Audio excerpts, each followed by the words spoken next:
يا اخي جمهور الهلال السوداني جمهور عجيب وغريب، زيه زي جمهور الزمالك برضه غريب وعجيب. يعني جمهور الهلال السوداني طلع يقول لك في مؤامره مع سان داونز واتفاق مع النادي الاهلي عشان يخرجونا، مع ان ضربه الجزاء بتاعت اطهر الطاهرين لاعب الهلال هو اللي ضيعها في الدقيقه 91. يجي جمهور الزمالك يقول لك الترجي وبلوزداد عاملين مؤامره عشان يطلعوا الزمالك، مع ان الزمالك لو كسب بلوزداد في الجزائر كان صعد دون النظر الى نتائج بلوزداد لو كسب المريخ يعني. فانك تبقى الكره في ملعبك وفي اقدامك وما تعرفش تستخدمها صح، وتيجي بعد كده تقول لك مؤامره كونيه، يبقى انت لا مؤاخذه محتاج تحط الجمجمه دي في باترينا، لان العقل زينه. المهم حبيبي، يعني انا عايز اقول لك ان اطهر الطاهرين ده لاعب في الهلال عندكم، وعايز اقول لك ان انت لو كسبت بلوزداد يا عم الحاج يا زملكاوي، وانت كان زمانك دلوقتي عايز تكسب المريخ فقط لا غير عشان تصعد.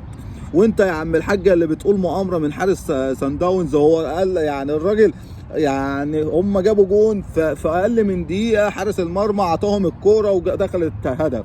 بعد كده في الدقيقه 91 قالوا لكم ابوس ايديكم العبوا خدوا ضربه جزاء اهي وضيعتوها. يبقى ذنب الحارس في ايه؟ انتوا خدتوا ضربة جزاء ما استغلتوهاش، ما صعدتوش ليه؟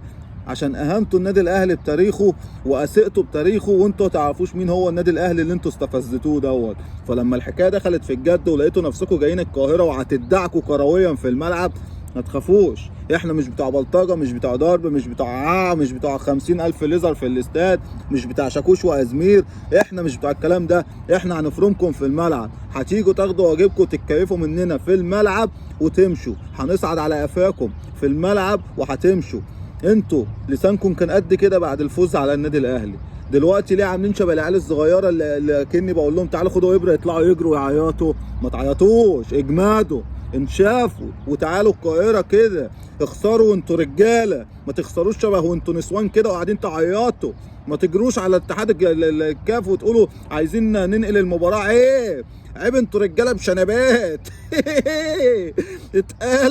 اتقالوا تعالوا لنا باذنك يا رب، هنفرمكم باذنك يا رب، هنشحوركم باذنك يا رب، هنبقلشكم باذنك يا رب، هنفشخكم كرويا في الملعب يا هلال يا سوداني باذن الله. السوداني بتاعكم هيتحرق وهيبقى لب محمص ولب سوداني ولب اي حاجه.